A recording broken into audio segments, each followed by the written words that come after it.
Bueno, Raúl, llevamos ya más de 13 episodios, creo que este será el 14.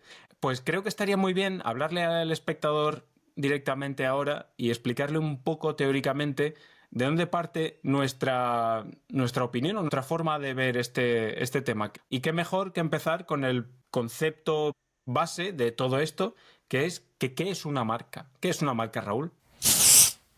Marca la Diferencia es el primer podcast sobre posicionamiento de marca en español, con Raúl del Río y Alex Agut.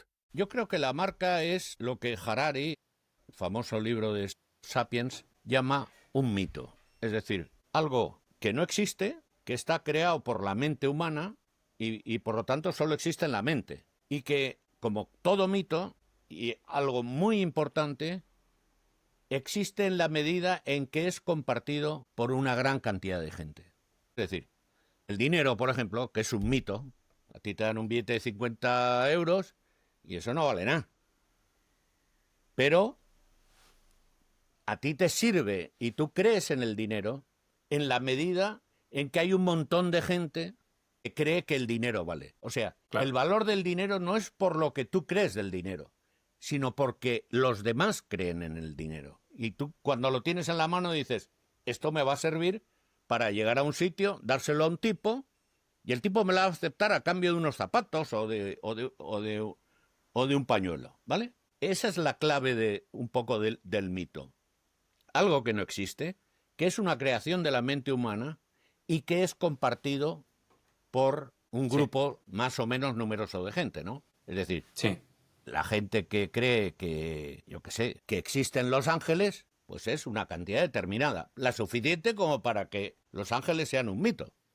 Sí. Pues las marcas es algo muy parecido, salvando los aspectos religiosos del tema, ¿no? Pero así son, de alguna manera, las marcas. Y, Sí, insisto, lo importante, insisto, es que sea compartido el mito por una Sí. gran cantidad de gente, ¿no? Sí. Y a mí siempre me ha gustado pensar o verlo de la forma de que estos mitos, que yo estoy totalmente de acuerdo con que las marcas, igual que muchas construcciones humanas, como el dinero que has dicho, son mitos. La forma de transmitir los mitos es a través de historias. Por eso es tan profundo el tema del storytelling en branding, porque es que al final el storytelling es lo que te permite contar una historia que la gente entienda, pero más que la entienda, al final lo que quieres es que la gente la crea y la comparta, ¿no?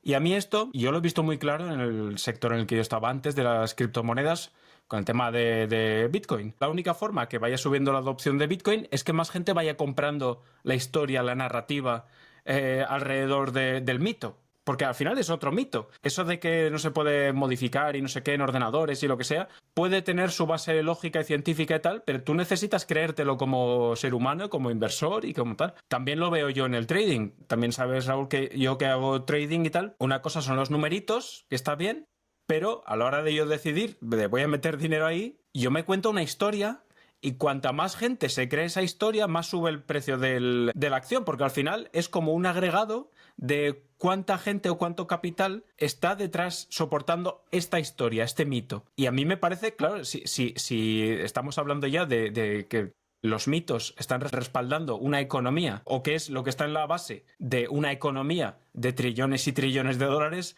creo que es un concepto muy potente, muy interesante de entender en esa base fundamental. Claramente. Mira, yo tengo un ejemplo que creo que es interesante para entender la importancia de ese compartir, ser compartido, ¿no? El mito. Haciendo un taller de branding en Asturiana, Asturiana fabrica todo lo que se derive de la leche, mantequilla, queso, yogures, por ejemplo. Y en yogures, sus yogures tenían una cuota de mercado baja, no era importante porque Danone es el rey del mambo ahí, pero tenían yogures de sabores, tanto. Y era una cosa bastante uniforme, tenían un porcentaje que no recuerdo, pero era un porcentaje uniforme. Y había un tipo de yogur que vendían la décima parte de lo que vendían de los otros. Y digo, ¿y este yogur qué es? Y entonces sacan un yogur, era un yogur griego, tipo griego, pero como ellos querían dar esa imagen de localismo, lo llamaban yogur étnico. Étnico.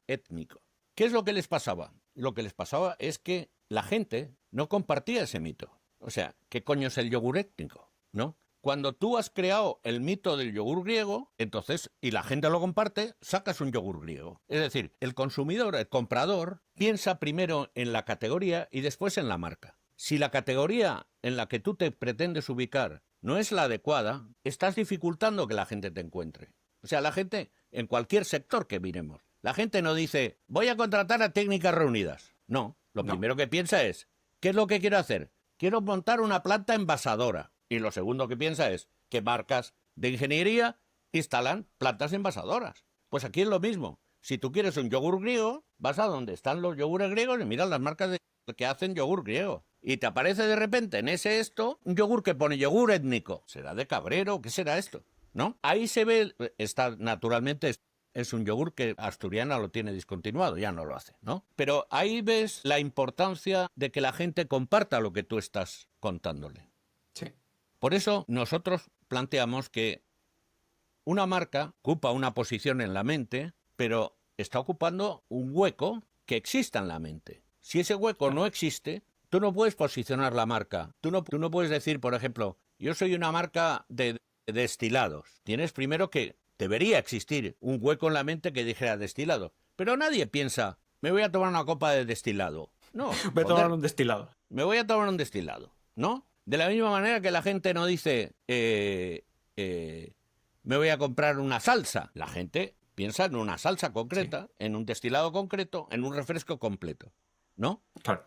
Entonces, yo creo que esa es, de alguna manera, la base de por qué las marcas se comportan de esa manera y el consumidor, en su relación con las marcas, se comporta de esa manera, ¿no? Entonces, Raúl, creo que queda bastante claro que en cuanto a la jerarquía de importancia, lo más importante, más que la marca, es la categoría. Y en cuanto a categoría, nos referimos a un huequecito que exista en el cerebro humano para asimilar un concepto. Eso me hace pensar que, claro, primero, cuando vas a crear una marca, o al mismo tiempo, ¿no? Pero creo que lo fundamental es elegir ese hueco o crearlo. Y eso lo haces a través de una historia. Creo que podrías contar el ejemplo de Geox, porque creo que es un ejemplo que toda la gente va a entender, porque creo que está muy, muy claro cómo surgió simultáneamente el hueco en la mente y la marca Geox. Sí, Geox es una marca que se crea en los años 90 por un italiano que se llama Mario Moretti Polegatto, y Geox crea el mito de la categoría, que en realidad no es una categoría, digamos, se hace un hueco en una categoría en la que solo había prácticamente un atributo importante, que era la comodidad, aparte de la, digamos, en lo que es el zapato común, ¿no? Olvidémonos del lujo. La comodidad era el único atributo. Entonces, el cómodo, súper cómodo, todo esto cómodo, adaptado a tu pie, todo este rollo, ¿no? Entonces, Moretti lo que hace es crear una nueva palabra, crear un nuevo hueco que poder ocupar. Y ese hueco es un zapato que respira. Lo crea a través de crea su propio relato. Los mitos son relatos. Y entonces crea su relato. Está caminando por el desierto de Nevada y le sudan los pies y está agotado y no sé qué, se quita la bota y la cuchilla con una navajita que llevaba encima para poder. Y eso le da la idea de un zapato que respire, que transpire. Los zapatos, claro, en realidad casi todos transpiran, pero bueno. Pero nadie lo dice. Nadie lo dice. Entonces, como decía Riz una vez que trabajamos con picolinos, el problema en esta categoría es cómo transmitir la idea de cómodo sin usar la palabra cómodo, que no es ninguna, claro, que no es ninguna tontería, ¿no? Entonces, Geox lo que hace, uno de los factores de la comodidad, en realidad, es que el zapato esté fresco, ¿no? Entonces, Geox hace eso, hace ese trabajo, crea ese mito del dueño de Geox caminando, no sé cuántos, tal y cual, y crea la importancia de que un zapato transpire o respire. Y es uno de los casos en el calzado, es un caso totalmente inusual, en prácticamente en 10 años o en 12 años, se plantó con 500 tiendas propias, 30.000 empleados, 1.500 millones de euros de capitalización, y 16 millones de pares en 68 países. Es decir, 16 millones de pares de zapatos es una animalada. Y digámoslo también, con una tontería. Pero hubo la suficiente cantidad de gente que compartió esa idea. Y eso que el resto de zapateros, ninguno se subió a ese carro. Que si se hubiera subido, seguramente el pastel hubiera sido más grande. Pero, por H o por B, ningún zapatero consideró interesante entrar a competir con Geox en eso. Es un caso de un éxito asombroso. Esto creo que lo podemos relacionar con, para que la gente que haya visto otros episodios entienda el concepto. Hablamos algunas veces hablamos, por ejemplo, el ejemplo de Jamones Molina, ¿no? Cuando tú promocionas el sector, lo que realmente estás haciendo es que estás contando la historia del primero que empezó a contar esa historia. Entonces, cuando tú promocionas el jamón, no dices por qué el tuyo es distinto o por qué tienes una historia distinta. Si tú te subes a la historia que está contando otro, estás promocionando a todos los demás. Natural. Entonces, cuando a la gente le da por copiar, por eso no funciona copiar y bajar márgenes y todo esto. O sea, puedes ganar relativamente dinero, pero siempre estás compitiendo por precio y es muchísimo más difícil. Luego, cuando vemos que alguien se crea una nueva historia, que alguien compra, sale escopeteado, como Manolitos, como Dunkin' Donuts cuando salió, como McDonald's cuando salió. Y todas estas empresas grandes de éxito que fueron los que iniciaron una historia. Y luego los demás vinieron y por eso está el líder de la categoría y luego los seguidores. Porque los seguidores al final lo que están haciendo es contar la misma historia. Lo que pasa que cuanto, digamos, más se diferencian de esa historia inicial, normalmente más altos están en la cuota de mercado respecto al líder. Pero al final es como un concurso de quién cuenta la primera historia y quién le sigue. Sí, hay un anuncio mítico de Volvo que el tipo sacaba una serie de desarrollos tecnológicos que había hecho Volvo hacia la seguridad, mejorar la seguridad, y abajo ponía, últimamente muchas compañías de coches están promocionando la seguridad. Después de 50 años se lo agradecemos mucho. Naturalmente que se lo agradecían. Cuando Renault intentaba vender seguridad, es lo que tú acabas de decir, estaba trabajando sobre el mito de Volvo. Ese mito es de Volvo. Sobre la importancia de la seguridad en un coche. Sobre la seguridad, no sobre Renault y su seguridad. Exacto. Estaba reforzando el mito de Volvo, que es la seguridad. Porque Volvo es propietario, ahora no se podría decir a lo mejor, pero durante muchísimos años ha sido propietario de ese mito del coche seguro. Una cosa que tiene el mito es que no hay una demostración de nada.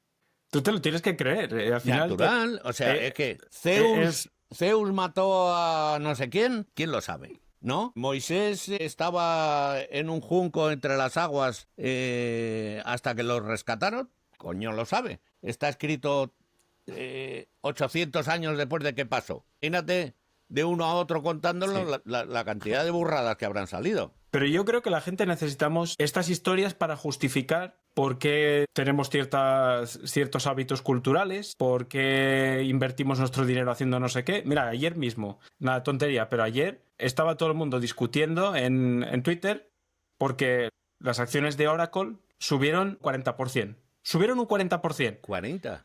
Después de anunciar resultados no malos, pero más bajos que las expectativas que tenían los inversores de lo que iban a tal, como un 2% menos en ingresos y en beneficios. Y sube un 40% la acción. Pues la gente estaba volviéndose loca, intentando a ver qué historias se podían inventar para justificar por qué había subido, por qué no había subido, por qué yo entré, por qué yo no entré. Y al final son historias. Si es que esto no tiene... Lo que pasa es que todos necesitamos, como cuando hablabas del... Yo recuerdo en un episodio inédito, pero yo estoy sacando shorts de estas cosas, comentabas que el marketing a la gente le da desazón. La gente necesita... Claro, la gente puede entender lo que está en un Excel o la gente puede entender que lo que tú decías, si los empleados empiezan a traer el papel higiénico de casa, pues nos ahorramos 25 euros al mes y eso son 300 al año. Eso lo puede entender todo el mundo. Pero el branding no va de eso. El branding va de lo que estamos contando hoy. Historias, de contar historias y creérselas y difundirlas y que la gente las asocie a tu marca. En realidad, los primeros mitos que conocemos, que deben ser del 3000 a.C., son mitos que lo que intentan es explicar digamos, un relato cosmogónico, digamos, de explicar el mundo. Entonces los tíos lo que hacen es decir, bueno, esto está aquí, está Zeus, ¿no? Está Diana Cazadora, está el otro, está Maroto y está el de la moto. Y entonces, pues, hay tíos que en vez de ser del Betis, pues son de Zeus y el otro es de Diana Cazadora. Pero eso es lo que hacen precisamente, lo que hacen hacer a los mitos es darle al hombre un respaldo de por qué está aquí. Sí, no puede estar porque está. No podemos es una asimilar hormiga. las cosas son porque son. No es una hormiga más. Es alguien que está relacionado con los dioses, es hijo de los dioses y tal, y su madre, ¿no? Sí. Entonces, eso, Ayn Rand, en su libro de la rebelión de Atlas, como no deja de ser como una especie de tratado filosófico en su punto de vista de la humanidad, pero en una novela. Y dice una cosa que es la existencia existe, que es el primer axioma de la racionalidad. La existencia existe. Ella lo que decía es que da igual que busques la historia que quieras, la cuestión es que aquí estamos. Pero al ser humano le cuesta mucho simplemente asumir eso sin crearse una película, y el hecho de que necesitemos siempre una historia para justificar todo hace que sea tan potente el tema del branding, el storytelling y los mitos. Volvemos a lo mismo, como los mitos están respaldando toda la economía y todas las acciones humanas. Pero bajemos del panteón del panteón griego, Zeus, bajemos a algo más humilde como el jabón.